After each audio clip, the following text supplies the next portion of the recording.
1절로 13절 말씀 우리 한 절씩 교독하도록 하겠습니다. 예수께서 한 곳에서 기도하시고 마치심에 제자 중 하나가 여짜오되 주여 요한이 자기 제자들에게 기도를 가르친 것 같이 우리에게도 가르쳐 주옵소서.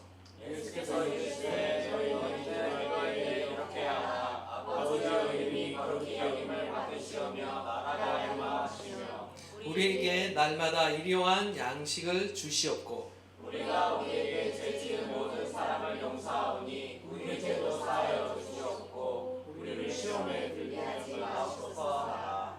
또 이르시되 너희 중에 누가 벗이 있는데 밤중에 그에게 가서 말하기를 벗이여 떡 세 덩이를 내게 구워달라. 내 벗이고 여인 중에 내게 왔으나 내가 먹은 것이 없노라 하면 그가 안에서 대답하여 이르되 나를 괴롭게 하지 말라. 문이 이미 닫혔고 아이들이 나와 함께 침실에 누웠으니 일어나 내게 줄 수가 없노라 하겠느냐. 내가 너희에게 말하노니 비록 벗됨으로 인하여서는 일어나 주지 아니할지라도 그 간청함을 인하여 일어나 그 요구대로 주리라. 내가 또 너희에게 이르노니 구하라 그러면 너희에게 주실 것이요 찾으라 그러면 찾아낼 것이요 문을 두드리라 그러면 너희에게 열릴 것이니 구하는 이마다 받을 것이요 찾는 이는 찾아낼 것이요 두드리는 이에게는 열릴 것이니라. 너희 중에 아버지 된 자로서 누가 아들이 생선을 달라 하는데 생선 대신에 뱀을 주며 알을 달라 하는데 정갈을 주겠느냐. 다 함께 읽겠습니다. 너희가 악할지라도 좋은 것을 자식에게 줄 알거든 하물며 너희 하늘 아버지께서 구하는 자에게 성령을 주시지 않겠느냐 하시니라. 아멘. 예. 마지막 13절이 안 됐어요? 예. 이런 말씀이 있습니다. 13절에. 예. 오늘은 이렇게 기도하라. 예수님께서 직접 가르쳐 주신 기도입니다. 그래서 우리가 이 기도의 기도를 그대로 따라하는 것도 좋고요. 또 이 기도의 원리에 따라 우리가 기도할 때 무엇보다도 강력한 기도, 하나님이 원하시는 기도를 우리가 드릴 수 있고 또한 우리가 하나님의 응답을 기대할 수 있습니다. 오늘 본문은 예수님께서 제자들에게 기도에 대한 가르침을 주고 계시는데 1절을 한번 보시면 예수님이 기도를 마치시자 제자 중 한 명이 예수님께 기도를 가르쳐 달라고 이렇게 요청을 합니다. 세례 요한도 자기 제자들에게 어떤 기도를 가르친 것 같아요. 자신들도 기도를 가르쳐 달라는 거죠. 우리는 예수님의 제자인데, 무려 예수님의 제자인데 우리도 기도를 가르쳐 달라고 이렇게 요청을 했습니다. 오늘 본문을 보시면 예수님이 지금 어디에서 언제 기도하셨는지에 대해서는 밝히지 않고 있습니다. 단지 예수님이 한 곳에서 기도하셨다. 그리고 나서 기도를 가르치셨다라는 사실만을 밝히고 있는데요. 이것은 무엇을 시사하느냐? 누가복음은요. 다른 복음서도 마찬가지겠지만 누가복음은 특히 예수님의 기도와 성령을 강조하고 있는 복음서입니다. 그래서 우리가 잘 아시다시피 사도행전도 누가가 이제 기록을 했죠. 연달아서 기록을 했습니다. 이처럼 언제 어디서 기도했느냐를 구체적으로 밝히지 않고 있다라는 것은요. 예수님은 어느 한때 특정한 날에만 기도하신 것이 아니라는 거예요. 거의 매일 습관처럼 기도하는 삶을 예수님은 사셨습니다. 눈코 뜰 새 없이 바쁘게 사역을 하셨지만 그럼에도 불구하고 예수님은 기도하는 삶을 멈추지 않고 쉬지 않고 기도하셨음을 우리가 보게 됩니다. 누가는 예수님이 기도하신 그런 장면들을 굉장히 자세하게 묘사하고 기도했다라는 것을 기록하고 있는데요. 예수님이 세례를 받으실 때도 기도하셨고요. 12제자를 선택하기 직전에도 기도하셨고 또 베드로가 예수님께 대해 바른 신앙 고백을 하셨을 때도 또 기도를 하셨어요. 그리고 변화산에서 변모되셨을 때도 기도하셨고 심지어 십자가에 달리셨을 때 십자가 위에서도 그 아래에 있는 사람들을 향해 중보 기도를 하셨습니다. 자신이 지금 십자가에 달려 고통스러운 그 와중에도 누구를 위해서 기도하는가? 아버지 저들을 사하여 주옵소서. 자기들이 하는 것을 알지 못합니다. 십자가 위에서 중보 기도하셨다라는 사실을 볼 수가 있죠. 그리고 마지막 십자가 운명 직전에도 기도를 하셨습니다. 이처럼 예수님은 기도로 공생애를 시작하셨고 기도로 공생애를 마치셨다. 예수님은 기도가 그의 삶을 전체 지배를 하고 있는 것입니다. 기도가 그의 삶의 어떤 근간이었고요. 그의 어떤 능력의 근원이었고, 그가 하나님의 뜻에 따라 하나님의 나라를 이 땅 가운데 이뤄가실 수 있었던 비결이 바로 이 기도의 생활하에 있었다라는 것을 우리가 보게 되는 것이죠. 우리에게도 이러한 기도의 자세가 필요합니다. 우리도요, 주님께 우리에게도 기도를 가르쳐 주옵소서라고 하나님께 요청을 해야 됩니다. 1절을 다시 보시면 하반절에 주여 요한이 자기 제자들에게 기도를 가르친 것 같이 우리에게도 가르쳐 주옵소서. 우리에게도 가르쳐 주옵소서. 무슨 말이에요? 기도는 은사가 아니라는 겁니다. 기도는 타고나는 것이 아니라는 거예요. 기도는 배우고 훈련해야 하는 것입니다. 우리는 기도를 배우고 계속 배우고 훈련해야 하는 거예요. 처음부터 잘하는 사람이 없습니다. 기도는 어떤 책이나 이론을 통해 공부하면 뭐 지식적으로 풍부해지고 우리가 기도에 대해서 더 넓은 이해를 갖겠지만, 결국 기도는요, 실제적으로 이 자리에 나와서 기도할 때 비로소 성령을 통해 배우게 되는 것입니다. 기도는요, 기도함으로 배우는 거예요. 책으로 배우는 것이 아니라 여러분이 직접 입을 벌려 하나님을 향해 간구하고 기도할 때 비로소 기도를 배우게 되는 것입니다. 제자 중 하나가 기도를 가르쳐 달라고 요청합니다. 그 당시 유다 사회에서 랍비들이 자신의 제자들에게 기도를 가르치는 것이 흔했다라고 합니다. 그것을 통해 그 공동체의 어떤 정체성을 강화하는 수단으로 어떤 기도문, 공동 기도문이었을 수 있습니다. 그래서 그런 기도를 같이 늘 하는 거죠. 우리도 뭐 기도 제목, 때로는 같이 어떤 기도 제목을 가지고 합심해서 기도하잖아요. 그런 기도를 가르쳤다라는 거죠. 예수님은 이 기회를 통해서 가장 이상적인 기도의 모형을 우리 가운데 보여주고 계시고, 또한 이어서 기도할 때의 우리의 태도, 어떠한 태도로 우리는 기도를 해야 하는가에 대해서 오늘 본문이 가르쳐주고 있다라는 것입니다. 우리도요, 우리의 삶에 이 기도가 생활화될 수 있도록 우리는 기도해야 되고요, 날마다 훈련해야 합니다. 그러면 주님께서 가르쳐 주신 이 기도가 어떤 기도인가? 첫 번째는요, 우리가 흔히 말하는 주기도문이죠. 예수님이 가르쳐 준 기도로 해서 주기도문인데, 한마디로 주기도문의 중심 주제는 하나님의 나라를 구하는 기도입니다. 하나님의 나라를 구하는 기도. 우리의 기도가 많은 기도가 있겠지만 하나님의 나라를 구하는 기도를 하라고 주님이 이 기도를 가르쳐 주셨어요. 그러니까 우리의 기도 가운데도 하나님의 나라를 구하는 기도가 제일 먼저 최우선에 있어야 하는 것입니다. 예수께서 이르시되 너희는 기도할 때 이렇게 기도하여 아버지여 이름이 거룩히 여김을 받으시오며 나라가 임하옵시며.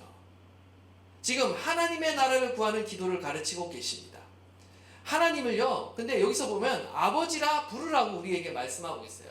기도의 대상이 하나님 아버지라는 거예요. 우리는 기도의 대상, 인격적인 대상을 두고 기도하는 것입니다. 그냥 우리의 소원을 그냥 허망한 공중 가운데 외치는 것이 아닙니다. 우리는 인격적인 대상을 두고 기도하고 있어요. 바로 아버지라고 부르는 하나님께 기도하고 있다는 사실에 우리는 주목해야 됩니다. 예수님께서 가르친 기도에 처음으로 등장하는 단어가 바로 아버지입니다. 아버지여가 제일 먼저 등장하고 있어요. 우리의 기도의 대상이 아버지예요. 이 아버지에 해당되는 헬라어가 파테르라는 단어인데, 이 단어는 아람어 아빠, 발음 우리나라 아빠하고 비슷하죠? 뜻이 아빠입니다. 아빠, 아버지. 어린아이가 아버지를 친근하게 부를 때 사용하던 그 아람어를 헬라어로 다시 바꾸면 이 파테르가 된다라는 거죠. 그러니까 지금 예수님께서 저와 여러분을 향해 하나님은 아빠라 부르라고 지금 말하고 있는 거예요. 사실 구약에서 하나님을 가리켜 아버지로 표현하는 부분이 있습니다. 이스라엘을 돌보시는 분이라는 의미로 아버지로 비유하는 경우는 있지만, 그럼에도 불구하고 하나님은 직접적으로 아빠, 아버지라 부르는 경우는 거의 없어요. 그냥 아버지라고 칭할 뿐이지 그 하나님께 기도할 때 아빠, 아버지라고 부르지 않습니다. 다 만군의 여호와여. 여러분이 보시면 구약은 거의 다가 만군의 여호와여, 엘로힘, 여호와, 여호와라는 이름도 직접적으로 부르지 않기 때문에 주님이라는 이름으로 이렇게 부르고 있는 것을 보게 되는데, 아빠 아버지라 부르는 것은요 결국 예수님을 통해서 본격적으로 저와 여러분에게 기도할 때 아빠라 부르도록 주님께서 허락하신 것입니다. 예수님은 하나님과의 사이가 너무나 친밀하기 때문에 이 하나님을 아버지라 부르는 것은 너무나 당연하죠. 그런데 이제 예수님은 그의 제자들을 향해서도 하나님을 아빠, 아버지라 부르라는 거예요. 예수님과 하나님 사이의 그 친밀함이 이제는 제자들에게도 이제 적용된다라는 것이죠. 오늘도 저와 여러분이 하나님을 찾으며 기도할 때 저와 여러분의 마음이 마치 어린아이와 같이 주님 앞에 나갈 수 있기를 바라고요. 우리 하나님을 아빠, 아버지라 부를 수 있기를 간절히 바랍니다. 아버지께 친근하게 우리가 주님 앞에 나가 기도하라는 것입니다. 주님도 우리를 친근히 맞아주시고 우리의 기도를 들어주신다는 것이죠. 하나님은 우리의 하늘 아버지이십니다. 아버지이신 하나님이 오늘도 우리의 기도에 귀를 기울이신다라고 말씀하고 계시는 거죠. 계속해서 보시면 어떤 기도를 드리라 이렇게 구체적으로 말하고 있는데, 이름이 거룩히 여김을 받으시오며 당신의 이름이 거룩히 여김을 받으시옵소서라는 의미인데요. 우리는 하나님의 자녀로서요 마땅히 아버지의 이름이 공경받기를 위해서 기도해야 하는 것입니다. 하나님의 이름이 인간들에 의해서 거룩해지기를 간구하라는 거죠. 한마디로 하나님의 영광을 구하라는 것입니다. 아버지의 이름이 영화롭게 되고 영광을 받도록 세상 사람들로부터 영광을 받으시도록 우리는 간구해야 한다는 것입니다. 먼저는요 우리를 통해서입니다. 우리를 통해서 하나님의 이름이 세상에서 영광을 받으셔야 합니다. 우리가 세상 가운데 잘못하면 어떻게 되겠습니까? 인간의 아버지도 마찬가지죠. 자식이 잘못하면 아버지가 욕을 먹고 명예가 훼손되는 것처럼 자식인 하나님의 자녀인 우리가 세상 가운데 하나님의 이름, 하나님의 명예, 하나님의 영광을 드러낼 수 있도록 기도해야 한다는 것입니다. 나아가 세상 가운데 또 믿지 않는 자들을 통해서 하나님의 이름이 거룩해지도록 두려움과 경외의 대상이 되어지도록 기도해야 한다는 거예요. 여러분이 잘 아시다시피 다니엘 시대에 하나님을 경외하는 그 다니엘과 그 세 친구를 통해서 그 믿지 않는 그 바벨론 땅 가운데 왕들이 하나님을 경외하고 높이는 장면들을 우리가 보게 되죠.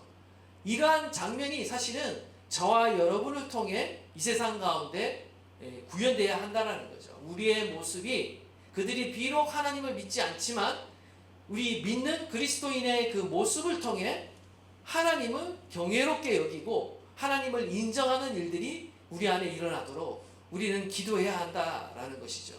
또한 그러한 삶을 우리가 살아가야 해야 한다라는 거죠. 우리는 세상에서 하나님의 영광을 추구하며 살아가도록 부름을 받았습니다. 저와 여러분의 삶을 통해 저와 여러분의 말과 행동을 통해 하나님의 영광이 드러나야 됩니다. 그분의 이름이 세상 가운데 영광과 존귀와 찬양을 받도록 우리는 기도해야 된다. 우리의 힘으로 되어지지 않습니다. 우리의 힘만으로 되어지지 않기 때문에, 우리의 노력만으로 되어지지 않기 때문에 우리가 이를 놓고 기도해야 한다는 것입니다. 하나님의 백성들은 빛과 소금의 역할을 잘 감당하며 살아갈 때 비로소 주님은 세상으로부터 영광을 받게 될 것입니다. 나는 아버지의 이름을 높이며 영광을 드러내는 자인가? 아니면 하나님의 그 명예를 정말 먹칠하며 살아가는 자인가?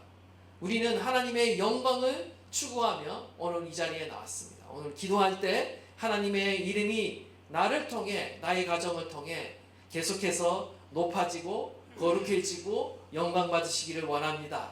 라는 이 기도가 오늘 이 밤에도 주님 앞에 올려지기를 바랍니다. 나라가 임하시오며 라고 또 말하고 있는데, 당신의 나라가 임하옵소서 라고 기도하라는 거죠. 하나님의 나라가 임한다라는 것은 하나님의 통치가, 하나님의 뜻이 우리의 삶에 실제적으로 구현되는 것을 말합니다. 나의 삶 가운데, 나의 가정 가운데, 그리고 이 도시와 교회와 이 한반도 땅 가운데 하나님의 뜻이 이루어지도록 우리는 기도해야 하는 것입니다. 세상 사람들은 이 땅을 살아가면서 무엇을 성취하며 살아갑니까? 바로 자신의 뜻과 자신의 나라가 세워지기를 위해 자신의 왕국을 지으면서 고군분투하며 살아갑니다. 그런데 믿는 저와 여러분은 다른 목적을 위해 살아가야 한다는 것이죠. 이 땅에서 나의 나라를 세워가는 것이 아니라 그리스도의 나라와 그리스도의 주권을 세워가는 것이 바로 저와 여러분의 부르심이라는 것입니다. 우리는 하나님의 뜻이, 하나님의 통치가, 하나님의 주권이 내 인생 가운데 세워지고 나의 가정 가운데 세워지고 교회 가운데 도시 위에 세워지도록 우리는 기도해야 하는 것입니다. 그리고 하나님께서 직접 왕이 되셔서 이 사단의 통치를 완전히 종식시키고 당신이 직접 다스리는 나라, 마지막 종말의 때가 또한 속히 오도록 갈망하는 기도를 드리라는 의미가 이 기도 가운데는 내포되어 있습니다. 하나님의 나라를 구하는 자는요, 반드시 다시 오실 그분의 재림과 그분의 궁극적인 그 하나님의 나라가 완성되기를 위해 기도하라는 것이죠. 주님이 다시 오실 그 하나님의 나라를 소망하면서 살아가라는 것입니다. 이 땅에 우리의 소망이 있는 것이 아니라 참된 소망은 장차 올 하나님의 나라에 있는 것입니다. 저와 여러분은요, 이 땅에 소망을 두고 살아가는 자가 아니라 하나님의 나라에 소망을 두고 살아가는 자인 줄 믿습니다. 주님을 향한 이 소망이 저와 여러분 가운데 더 크게 일어나기를 바랍니다. 두 번째로는요, 하나님의 나라만을 구하는 것이 아니라 우리 인간의 필요를 구하라 라는 거예요. 3절에 보면 우리에게 날마다 일용한 양식을 주시옵고, 일용한 양식을 구하라는 거죠. 매일 영육간에 필요한 것도 주님께서 공급해 주시겠다, 아버지의 도움을 구하라 라고 이렇게 말하고 있습니다. 여기서 보시면 중요한 것은 날마다 일용한 양식입니다. 날마다 일용한 양식. 그날 그날의 삶에 필요한 실제적인 모든 양식을 주님께서 제공해 주시겠다라는 거예요. 여기서 중요한 것은 날마다 구하는 것입니다. 날마다. 하나님이 그렇게 요구하고 계세요. 하나님은 그때그때 필요한 것들을 채워주시겠다라는 거예요. 중요한 것은 내일의 양식을 구하라고 말하는 게 아니에요. 1년치의 양식을 말하지 않습니다. 그때그때 필요한 양식을 그때그때마다 채워주시겠다라고 말씀하고 있다는 거죠. 이것은 무엇을 말하느냐? 하나님은 관계를 추구하신다는 거예요. 한마디로 관계를 추구하신다는 것입니다. 만약 1년치, 2년치, 3년치, 우리는 10년치 이상의 어떤 양식을 쌓아놓고도 불안해서 어쩔 줄 몰라 하고 있죠. 그런 경우는 그 사람은요, 그 자기가 받은 그 넘쳐나는 그 재물을 어떻게 합니까? 예수님의 그 비유에 의하면 더 큰 그거를 저장하기 위해 더 큰 창고를 짓기 위해 노력하고 또 거기서 만족하는 것이 아니라 또 어떻게 합니까? 더 많은 부를 얻고자 노력하게 된다는 거예요. 더 이상 주님을 찾고자 어떤 주님의 나라를 구하거나 하지 않는다는 거예요. 오히려 재물의 노예가 되어질 수 있다는 거죠. 그래서 주님이 하신 방식은 광야에서 이스라엘 백성들에게 먹을 양식을 주셨을 때 어떻게 주셨냐면 매일매일 그날의 양식을 주셨고 그날의 양식을 거두도록 하셨어요. 오늘날에 하나님께서 우리의 삶 가운데 공급하시는 방법이 또한 이런 방법을 따를 때가 많이 있습니다. 하나님이 때를 따라 돕는 은혜라는 것은 그때그때 필요할 때 그때그때 하나님께 요청할 때 그 필요를 채워주시는 방식으로 하나님께서 일하시는 것들을 보게 되는데, 이것은 한마디로 우리가 하나님과 매일 동행하기를 원하신다라는 거예요. 우리가 만약 한꺼번에 엄청난 부를 우리 가운데 허락해 주실 수도 있겠지만 축복 가운데, 그러나 그렇게 할 경우에 우리는 더 이상 주님을 찾지 않게 될 거라는 거예요. 하나님을 의지하지 않게 될 거라는 거죠. 결국은 재물을 의지하게 될 거라는 거죠. 주님은 주님 자신을 의지하기를 원하시고 그 주님 자신과 관계를 경험하고 누리며 친밀하게 동행하기를 원하신다라는 것을 우리에게 보여주고 계십니다. 오늘도 우리가 주님 앞에 친밀히 나가 그분과 교제할 때 하나님은 우리의 필요를 아시고 또한 우리의 필요를 채워주시는 줄 믿습니다. 그리고 당연히 또한 우리는 그 필요를 주님께 구해야 될 줄 믿습니다. 우리가 또 구해야 될 필요가 또 하나가 있습니다. 그것은 뭐냐면 죄사함입니다. 우리는 죄사함을 주님께 구해야 됩니다. 4절에 우리가 우리에게 죄 지은 모든 사람을 용서하오니 우리 죄도 사하여 주시옵고, 인간의 필요 중 두 번째 간구는 죄사함이 되어야 된다. 우리의 죄를 용서해 달라고 우리는 기도해야 되는데 그에 앞서 선행되는 것이 있습니다. 바로 우리에게 또 죄를 범한 자를 우리가 먼저 용서해 줘야 된다라는 그 전제 조건을 달고 있다라는 거죠. 죄를 지었다라고 말하는데 헬라어로 오페일로입니다. 빚지다라는 의미를 갖고 있어요.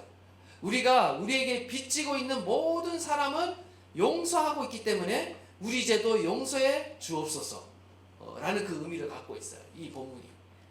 이러한 기도를 하라는 것은요, 바로 예수님께서 십자가로 우리의 모든 빚진 죄들을 대신 다 감당해 갚아 주셨기 때문입니다. 한마디로 다 탕감해 주셨기 때문이에요. 그리고 우리 가운데 자유를 허락해 주셨기 때문이에요. 그렇기 때문에 우리도 또한 다른 사람들의 나에게 진 그 빚을 어떻게 해주라? 탕감해 주라고 말씀하고 있는 것입니다. 자신의 죄를 용서해 달라고 기도하는 자는 마땅히 자신에게 죄를 빚진 자들을 끊임없이 용서해야 하며, 그럴 때 기도의 응답을 받아 누릴 수 있다라고 말씀해 주고 있는 것입니다. 우리가 기도할 때 기도의 응답을 가장 방해하는 그 방해물 중에 하나가 뭐냐? 그것은 바로 죄입니다. 죄가 하나님과 우리 사이를 갈라놓게 되는데, 그 죄 중에 또 유독 우리가 해결하기 어려운 죄 중에 하나는 뭐가 있냐면 다른 사람을 용서하지 않는 죄예요. 우리는 주님께 용서를 간구하며 구하며 그 은혜를 받는 것을 당연히 여기며 누리고 있지만, 정작 우리는 다른 사람을 용서하지 못할 때가 많이 있습니다. 그래서 그러한 마음이 우리 안에 있으면 어떻게 되겠습니까? 우리 안에 그러한 마음이 있으면요, 우리가 다른 사람을 미워하게 되고요, 분노하게 되고요, 결국 그 마음 자체가 죄가 되어서 결국은 하나님과 우리 사이에 기도를 가로막게 되고 관계를 가로막게 된다라는 거예요. 그래서 우리는 뭐 죄를 용서하면 막 그 사람이 나는 손해고 그 사람은 뭐 괜히 편하게 사는 거 아니냐, 뭐 이렇게 생각할 수 있잖아요. 우리가 억울하잖아요. 그런데 우리가 용서 안 하나 그 사람은 편하게 삽니다. 나만 괴로운 거예요. 나만 기도가 막히는 거예요. 그렇기 때문에 사실은 그 사람을 위해서가 아니라 그 사람을 미워하는 마음, 그 사람을 질투하는 마음, 그 사람을 분노하는 마음이 내 마음을 지옥으로 만들고 미움의 노예로, 우리가 분노의 노예로, 나아가 살인의 노예로 우리를 만든단 말이에요. 거기서부터 하나님은 우리를 해방시켜 주시고 자유롭게 하시기 위해서 그렇게 명령하신 것입니다. 그래서 우리는 그런 종된 모습에 어떤 미움의 종이 되어지고 어떤 다툼의 종이 되어지고 분노의 종이 되어지지 말고 그리스도 안에서 자유하도록 그리스도의 사랑으로 용서하라고 말하고 있는 것이죠. 우리는 그렇기 때문에 기도할 때 이 죄사함을 위해서 기도하면서 다른 사람을 용서할 수 있도록 또한 선포하며 우리는 기도해야 하는 것입니다. 하나님 아버지가 자비로우시기 때문에 그의 자녀인 우리도 마땅히 하나님의 자비를 나타내야 하는 것이죠. 세 번째는 뭐냐? 또 인간을 위한 기도예요. 시험에 들지 않게 해달라는 기도를 드려야 된다. 우리를 시험에 들게 하지 마시옵소서 하라. 우리는 시험에 들지 않게 기도해야 됩니다. 여기서 시험에 든다라는 뜻은요, 두 가지 의미가 있습니다. 하나는 유혹, temptation, 죄를 짓게 만드는 유혹이라는 의미가 있고요. 또 하나는요, 트라이얼입니다. 진짜 시험하다. 예를 들어서 마귀가 메시아이신 이 예수님이 그의 사명으로부터 벗어나 타락하도록 만들려고 여러 가지 시험, 세 가지 시험을 줬죠. 이런 시험, 트라이얼을 한다라는 거죠. 사단은 두 가지 방법으로 우리를 시험합니다. 하나는 달콤한 죄의 유혹을 통해 넘어지도록 만드든지, 아니면 또 다른 여러 가지 시험을 통해서 우리가 하나님의 그 사명과 믿음과 거룩함으로부터 벗어나도록 타락하도록 만들든지, 우리를 외적으로나 내적으로나 여러 가지 모양으로 시험한다라는 거예요. 그렇기 때문에 우리는 시험에 들지 않기 위해 기도해야 한다는 것입니다. 특별히 시험에 들다라는 단어는 마치 우리가 시험에 당한다라는 의미로 생각할 수가 있는데 여기에는 시험에 굴복한다라는 뜻이 있습니다. 그렇기 때문에 이 기도는 마치 내가 시험에 들지 않게 해주세요. 시험이 아직 나에게 찾아오지 않게 해주세요. 유혹이 아예 없게 해주세요 라는 기도가 아니라 시험을 만나더라도 그 시험에 굴복하지 않게 해주세요 라는 기도라는 거예요. 시험은 어차피 우리의 인생 가운데 계속 찾아오게 되어 있습니다.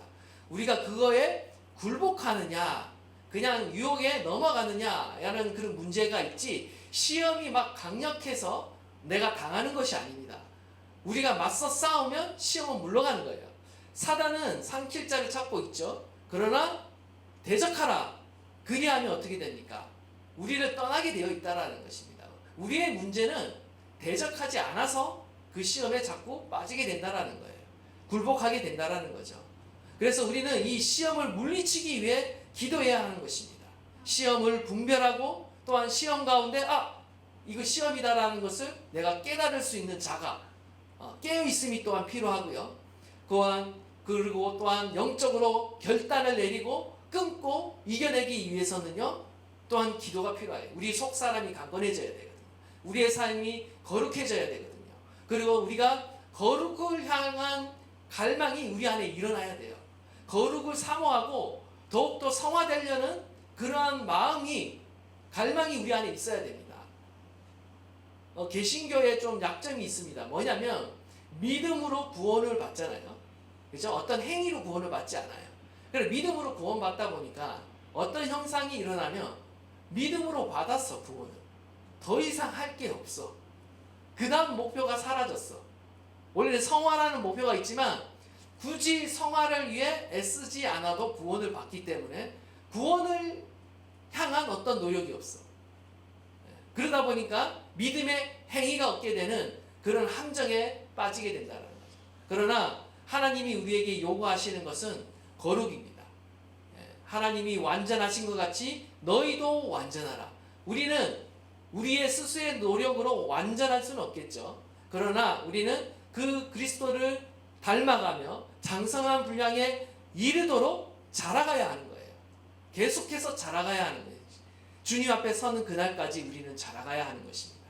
그러기 위해 우리는 거룩을 사모하시고 하나님의 형상으로 변화되는 것을 사모하시는 가운데 우리는 영적으로 그 유혹에 넘어지지 않기 위해 우리의 속사람이 강건할 뿐만 아니라 주님께서 영적으로 우리를 보호해 주시도록 강구해야 됩니다. 우리의 자녀들을 위해서도 기도해야 되고요. 우리의 다음 세대들을 위해서도 기도해야 되고요. 여러분의 또 남편과 아내를 위해서도 기도해야 됩니다. 이 험한 세상 가운데 유혹을 받아 넘어지지 않도록 우리는 기도해야 되는 거예요. 세 번째는 우리에게 어떤 교훈을 주고 계시는가? 바로 기도를 포기하지 말아라. 단순한 기도의 자세죠. 기도를 포기하지 말아라는 것입니다. 끈질긴 간구를 우리에게 요구하고 계시고 반드시 응답된다라는 메시지를 우리 가운데 주고 계십니다. 우리 8절 말씀 다 함께 읽겠습니다. 시작. 내가 너희에게 말하노니 비록 거듭으로 인하여서는 일어나서 주지 아니하여도 그 가정함을 인하여 일어나 그 요구대로 주리라. 아멘. 예수님은 지금 한 친구가 밤중에 찾아와서 이 떡을 요구하는 비유를 소개하면서 지금 끈질긴 간구의 중요성을 우리에게 말씀합니다. 예수님도 끈질긴 간구의 중요성을 말씀하고 있습니다. 먼저 이 비유는요, 비유의 초점을 어디에 두냐에 따라서 그 의미가 약간씩 달라지기도 합니다. 그래서 약간 다양한 해석들이 나오기도 하는데요. 지금 한밤중에 지금 집에 찾아와서 이 떡을 간구하는 자에게 이 비유의 어떤 강조점을 두면요, 이 비유는 어떤 비유가 되냐면요, 성가시게 졸라대는 친구의 비유가 되는 거예요. 그래서 끈질기게 간청하는 친구의 비유라라 라고 우리가 부를 수 있는 겁니다. 반면에 만일 이 비유를요, 지금 도와달라고 요청을 받고 밤중에 일어나서 그 친구의 그 간구를 들어준 친구 있죠. 그 친구의 초점을 맞추면 어떻게 되냐? 끈질긴 간청을 들어준 친구의 비유라고 해서 주인공이 바뀌게 돼 있어요. 근데 한번 여러분이 이걸 묵상하면서 이걸 한번 보시면 이게 이 사람이 주인공이 됐다가 이 사람이 주인공이 됐다가 왔다 갔다 하는 것을 보게 돼요. 그러면서 주는 의미가 조금 다르게 우리의 마음 가운데 오게 된다라는 거죠. 성가시게 그리고 끈질기게 졸라대는 자에게 초점을 두면 이 비유는 어떻게 기도해야 할 것인지를 가르쳐주는 비유가 되는 거예요. 그래서 우리가 끈질기게 기도해야 된다라는 오늘 본문에 저 또한 제가 가르치고 있는 그 메시지가 나오는 거죠. 근데 이 비유의 중심 인물을요, 이 도와달라고 요청하는 그 자에게 기꺼이 도와준 자에게 초점을 맞추면 하나님께 도와달라고 우리가 끈질기게 기도할 때 하나님은 기꺼이 도와주신다. 하나님은 기꺼이 도와주신다라는 것을 가르치는 비유가 되는 거예요. 그럼 이 비유는 둘 중에 어느 비유일까요? 두 가지 의미가 다 포함되어 있어요. 보면 중의적으로 포함되어 있어요. 어떤 견해를 취하더라도요, 기도 응답의 확실성을 우리에게 말하고 있는 거예요. 기도 응답의 확실성.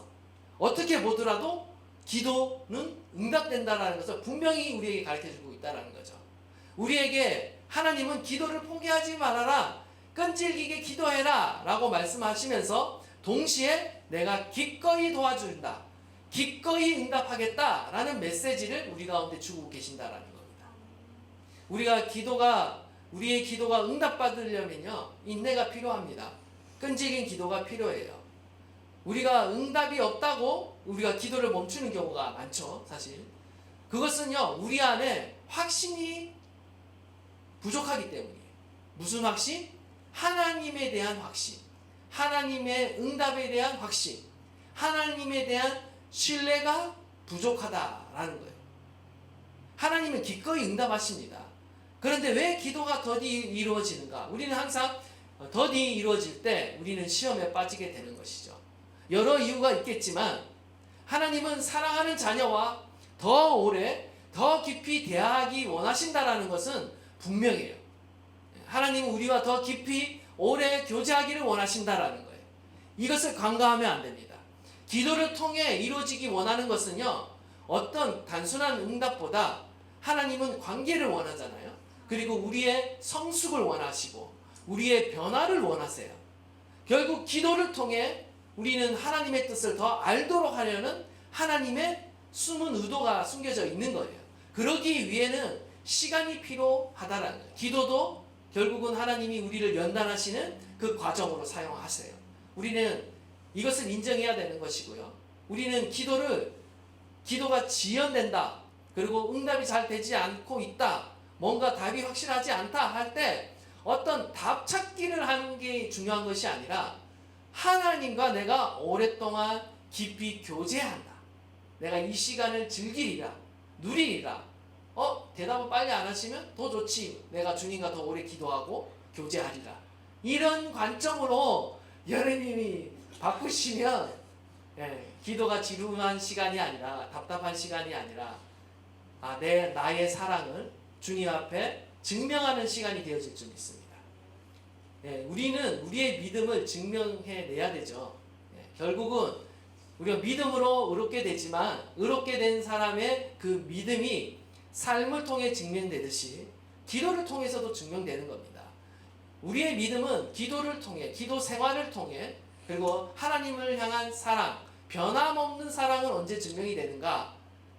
딱 보니까 기도가 더디 응답될 때 우리의 진짜 마음이 드러나게 돼 있어요. 내가 진짜 하나님을 사랑하는가? 진짜 하나님을 믿고 있는가? 진짜 하나님을 신뢰하고 있는가가 그걸 통해 드러나는 것 같더라고요. 그래서 원하기는 저와 여러분이 주님 앞에 여러분의 진심을 보여줄 수 있기를 바랍니다. 더디 응답되면 그래, 내가 찐 데이트를 주님과 내가 즐기리라, 내가 증명해내리라. 주님과 깊은 사랑 가운데 들어가시고 또 주님이 주시는 깊은 뜻을 발견할 수 있는 그러한 저와 여러분 될 수 있기를 주님의 이름으로 축복합니다. 내가 또 너희에게 이르노니 구하라, 그러면 너희에게 주실 것이요, 찾으라, 그러면 찾아낼 것이요, 문을 두드리라, 그러면 너희에게 열릴 것이니. 기도를 듣는 분은 아버지이십니다. 자녀를 위해 가장 좋은 것을 주실 거라고 주님은 말씀하세요.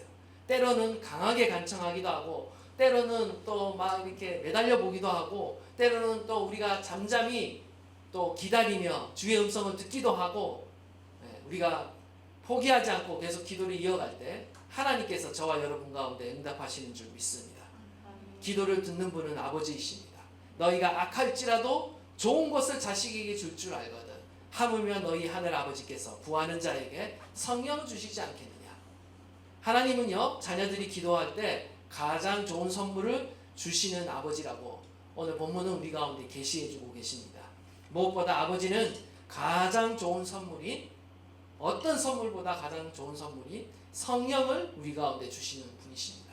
그 성령을 통해 우리는 오늘도 바른 길로 인도하여 주시고 좋은 것으로 우리의 영혼을 만족해 하시고 우리의 삶에 좋은 것을 얻게 하실 줄 믿습니다. 이 주님을 믿는 믿음 가운데 오늘도 주님 앞에 나아가 기도하시는 저와 여러분 되시기를 간절히 축원합니다.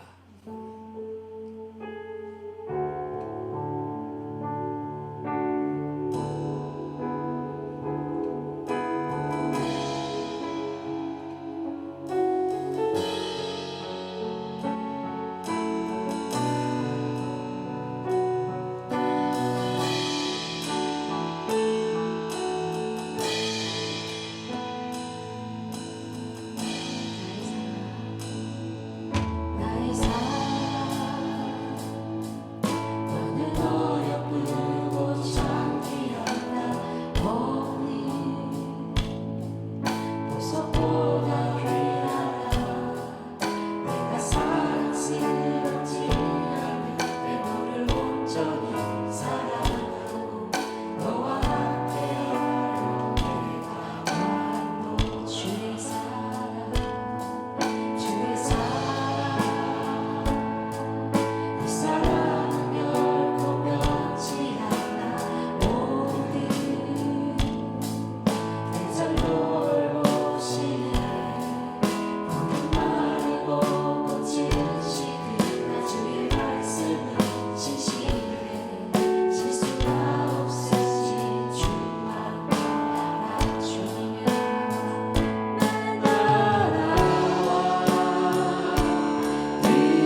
삶 가운데, 여러분의 인생 가운데, 여러분의 가정 가운데, 여러분의 신령 가운데 임하는 줄 믿습니다. 주님께서 이렇게 기도하라고 말씀하셨습니다. 하나님의 이름이 거룩히 여김을 받으시고 하나님의 나라가 임하도록 기도하라고 그랬습니다. 하나님의 뜻이, 하나님의 나라가 나의 삶 가운데, 나의 인생 가운데, 나의 신령 가운데 임하게 하여 주십시오. 그로 인해서 하나님의 이름이 영화롭게 되고 존귀롭게 되고 하나님 거룩히 여김을 받는 영광 받으시는 그러한 삶이 되어지기를 소망합니다. 하나님의 나라와 그 뜻이 나의 인생과 나의 가정과 또한 이 팔로잉 교회 임에 그리고 이 나라 이 민족 가운데 주님의 뜻이 이루어지게 하여 주십시오. 주님의 영광을 위해 살아가는, 먼저 그의 나라와 그 의를 구하는 삶을 살아갈 수 있도록 주여 힘을 주시고 능력을 주시고 지혜를 더하여 주시옵소서. 우리 다 함께 한번 주여 부르짖고 통성으로 기도하도록 하겠습니다. 주여